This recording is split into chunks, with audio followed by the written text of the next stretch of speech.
Crônicas do Amanhecer, por Feijão, Centro Espírita Allan Kardec.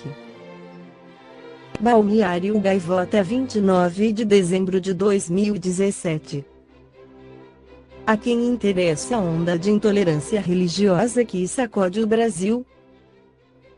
Juan Arias, em seu artigo de 15/11 no jornal É o País, afirma que o Brasil está destruindo um dos seus maiores valores, sua proverbial tolerância religiosa e a coexistência pacífica entre as diferentes confissões.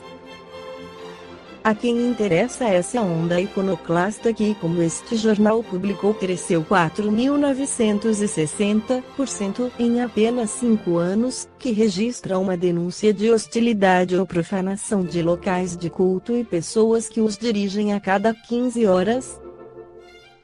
Os mais perseguidos são os locais de culto das religiões de matriz africana, mas também atinge templos católicos e protestantes, e igrejas evangélicas, centros espíritas e sinagogas judaicas. Imagens de orixás são queimadas, uma imagem de Nossa Senhora Aparecida é destruída a golpes de martelo, os sacrários das igrejas católicas são violados e as hóstias consagradas são jogadas no chão e nem os cemitérios são respeitados. Estamos diante de um fato novo e é urgente descobrir o que se esconde por trás dessa nova guerra contra o sagrado. Que é um Brasil atravessado por uma perigosa corrente de ódio político e social, se queira acrescentar a intolerância e agressão física aos símbolos e pessoas religiosas, poderia ser a última etapa da barbárie. A tolerância e a riqueza de entidades religiosas convivendo em paz neste país foi o resultado da feliz conjunção histórica do encontro de 3 crenças trazidas pelos 3 povos que engendraram o Brasil: a indígena, a cristã, contribuição dos europeus, e a africana, dos 4 milhões de escravos. O longo e perigoso trabalho realizado pelas diferentes crenças religiosas para defender seus deuses produziu o milagre do sincretismo pacífico. Não foi realizado sem dor, mas o Brasil conseguiu manter a essência das 3 raízes espirituais caminhando juntas e até misturadas, dando vida a uma riqueza religiosa e cultural talvez única no mundo. Isso fez com que o Brasil fosse um dos países mais permeados pelo sagrado e, de acordo com muitos estudiosos das religiões, com uma diferença significativa, pois colocou o sagrado no coração da vida para libertá-la dos medos das religiões monoteístas, injetando doses de felicidade e amor pela terra e pela vida, a de carne e osso. Foram as crenças africanas que ajudaram os brasileiros a ver, por exemplo, com novos olhos, não só a vida, mas também o seu fim, pois nelas os mortos, como escreveu o poeta senegalês Birago Diop, não estão sob a terra, eles estão na árvore que geme. Eles continuam vivos e ao nosso lado para nos proteger. Triste paradoxo de que um Brasil fazendo terrorismo com as crenças religiosas de origem africana quando elas começam a ser importadas pelo Ocidente racionalista.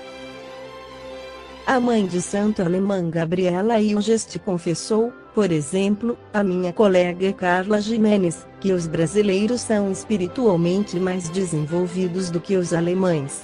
Hoje é possível ser crente, agnóstico ou ateu, mas queiramos ou não, é impossível evitar a pergunta de por que se morre, que segundo os especialistas foi a origem de todas as religiões.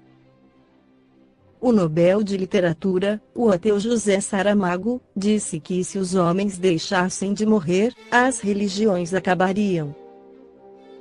Mas continuamos morrendo, e as crenças, todas elas, com suas luzes e sombras, com seus símbolos sagrados e credos diferentes, nos lembram que a vida continuará atravessada pela dúvida, já que ninguém ainda resolveu o enigma do além. Existem símbolos e arquétipos como os da vida e da morte, da Mãe Terra ou do sagrado, que, se não forem respeitados, deslizaremos para uma nova barbárie tão perigosa, se cabe a expressão, quanto a política ou a social. Somente os animais não têm cemitérios nem rendem cultos a seus mortos, embora pareça que os elefantes se afastem para morrer em um lugar especial para isso. Perseguir ou desprezar qualquer tipo de busca espiritual é querer apagar com violência a curiosidade, e talvez a necessidade, que o homem continua tendo pelo mistério. João Arias fala sobre a feliz conjunção histórica do encontro de três crenças trazidas pelos três povos que engendraram o Brasil: a indígena, a cristã contribuição dos europeus, e a africana, dos 4 milhões de escravos. Deolindo Amorim, em seu livro Espiritismo e as Doutrinas Espiritualistas, esclarece esse encontro a partir do ponto de vista da doutrina espírita. No sincretismo afro-brasileiro há reflexos de origem fetichista, judaica, maometana, católica, principalmente. Os africanos também faziam evocações de espíritos. Todavia, por mais que se pretenda englobar o material humano na simbiose de crenças e ritos, sempre fica uma sobrevivência distintiva, ora neste, ora naquele aspecto, denunciando a permanência de ideias, símbolos e formas do passado. É engano pensar que um grupo étnico ou religioso se desprende completamente de sua procedência, apenas porque muda de ambiente, como se fosse possível cortar os liames de uma contextura histórica e emocional como se arrancam as raízes de uma planta. Convém notar ainda mais que os africanos, ao chegarem ao Brasil, já não tinham unidade religiosa. Também do ponto de vista cultural, não havia unidade entre eles. Vieram para o Brasil como simples massa de escravos, mas carregavam elementos culturais bastante heterogêneos, o que, lamentavelmente, não foi compreendido naquela época, nem poderia sê-lo, devido à deficiência de conhecimentos aprofundados de antropologia e outros campos das ciências sociais. Havia culturas africanas de conteúdo mais rico e culturas mais simples. Os sudaneses, por exemplo, tinham um índice cultural bem alto no conjunto de povos africanos, o que se pode aferir pela cultura iorubana, considerada a mais adiantada cultura negra, ao passo que os bantus já não estavam no mesmo plano. Os escravos que saíram das áreas de influência árabe, muito forte no continente africano, transportaram para cá todo o seu arraigado sentimento de fidelidade ao islamismo, que já trazia, aliás, outras contribuições. Até hoje, apesar da fusão que se operou no Brasil e a despeito do tempo que já decorreu, ainda se distinguem certas sobrevivências do catolicismo, do islamismo, como até do judaísmo em variadas práticas religiosas. De onde vem o uso do turbante, a vestimenta branca com expressão sacerdotal, o hábito de tirar os sapatos, senão de recuada comunicação muçulmana nos cultos africanos? E não há terreiros onde ainda se mescla a estrela de David com elementos do fetichismo remoto, onde ainda sobrevivem oferendas e símbolos que lembram vestígios de elementos judaicos no sincretismo? E a Igreja Católica, por outro lado, não tem uma participação bem pronunciada com altares, imagens, nomes de santos e peças de seu ritual em muitos terreiros pelo Brasil afora? Claro que sim. Seja, porém, como for, a promiscuidade religiosa não apaga imediatamente, mas através do tempo, e às vezes de um modo muito lento, os resquícios da crença que o indivíduo ou o grupo recebeu nos estágios iniciais de sua formação, principalmente quando obrigado a deixar a terra de berço, pois ainda fica mais preso por laços de afetividade e nostalgia, como acontecia com os escravos. A religião de origem muitas vezes se dissimula fora de seu habitat, dando a impressão de que se diluiu completamente, mas reponta em determinados momentos. Muitos escravos, por exemplo, ao regressarem às terras africanas, notadamente os que haviam recebido influência maometana, abandonavam o catolicismo, que era apenas uma religião exterior, e retomavam a tradição de seus cultos. É preciso que haja, realmente, motivações novas, com elementos convincentes, capazes de implantar outra convicção. Caso ilustrativo, entre outros, é o dos judeus que se converteram ao catolicismo com medo da Inquisição. A conversão dos cristãos novos, como se denominavam os judeus que aderiam à Igreja Católica, não passou, em grande parte, de uma opção puramente formal ou exterior. Vigiado pela Inquisição em todos os passos, sabendo que corria o risco da fogueira como herege, o cristão novo submetia-se à igreja dominante, aceitava o catolicismo sob pressão, mas continuava a cultivar a religião de berço no foro íntimo. Ao fazer voto público de adesão à nova fé, implicitamente era obrigado a abjurar a religião de seus antepassados. E abjurava mesmo, não.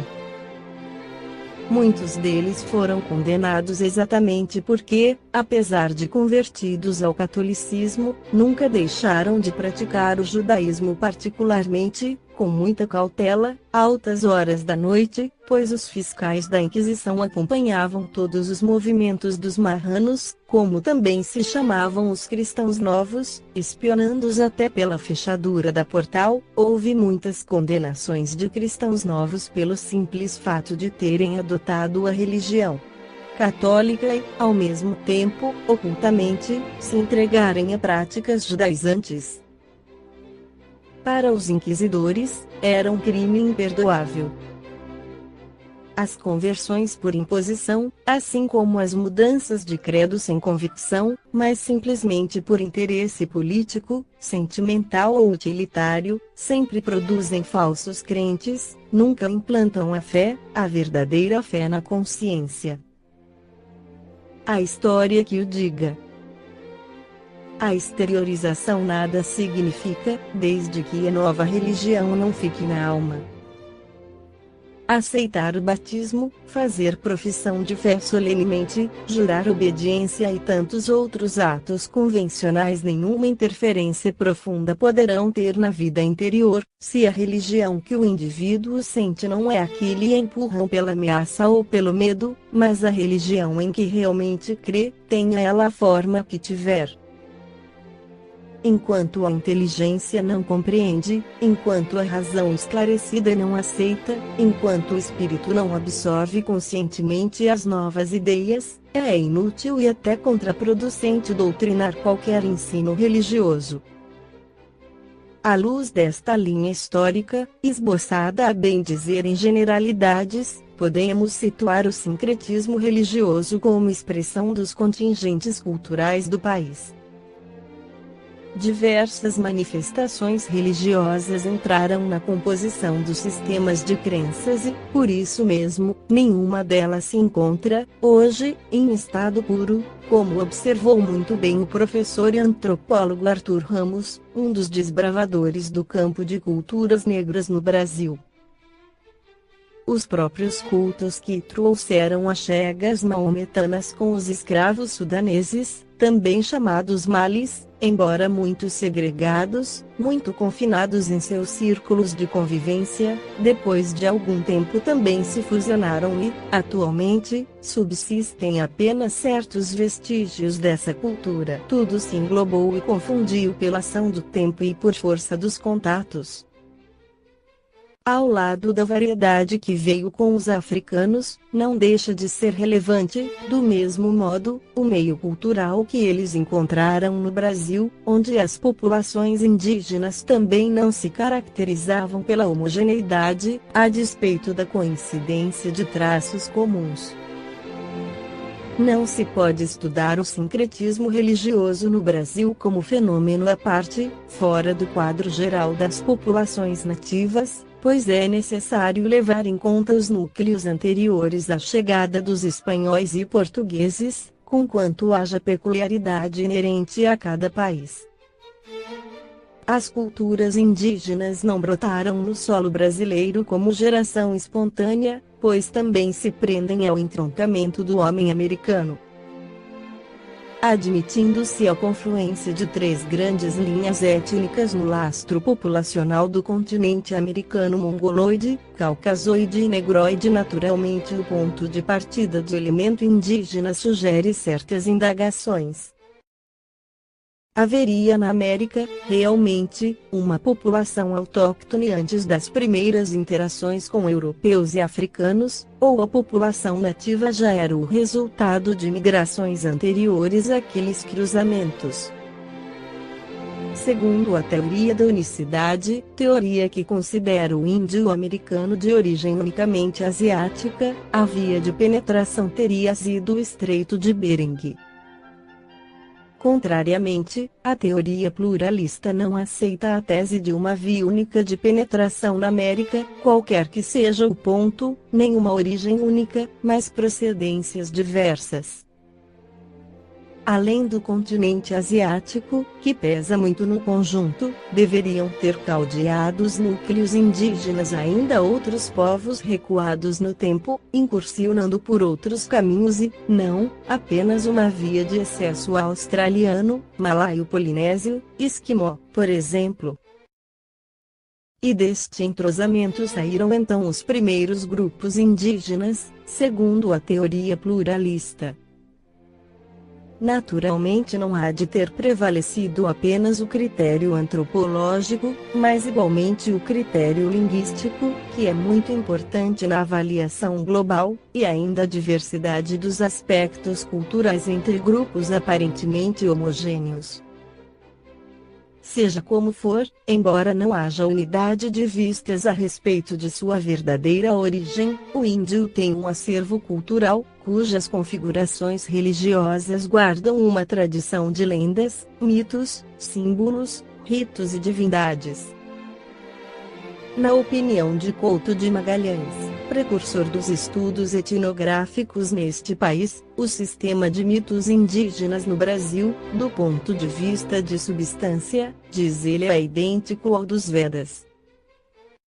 Não é opinião de um teórico, mas de quem fez observações diretas pelo Brasil adentro, no século XIX.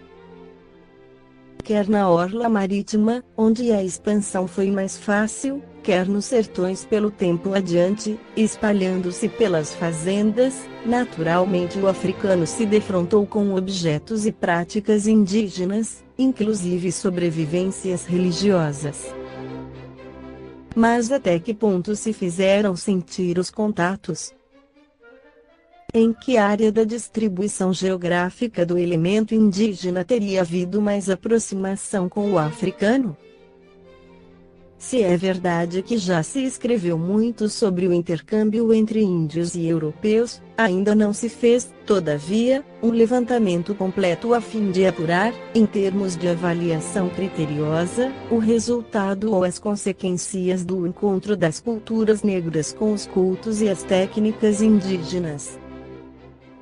Teriam havido permutas relevantes. Em que sentido? O que existe na literatura antropológica neste particular ainda não é suficiente para um conhecimento seguro, sobretudo porque são de referências esparsas, ressentindo-se da falta de um trabalho de conjunto. Teriam os africanos por sua vez absorvido normas e valores da cultura indígena? São problemas suscitados pela própria complexidade do sincretismo religioso no Brasil. Esta foi a crônica do amanhecer de 29 de dezembro, por Feijão.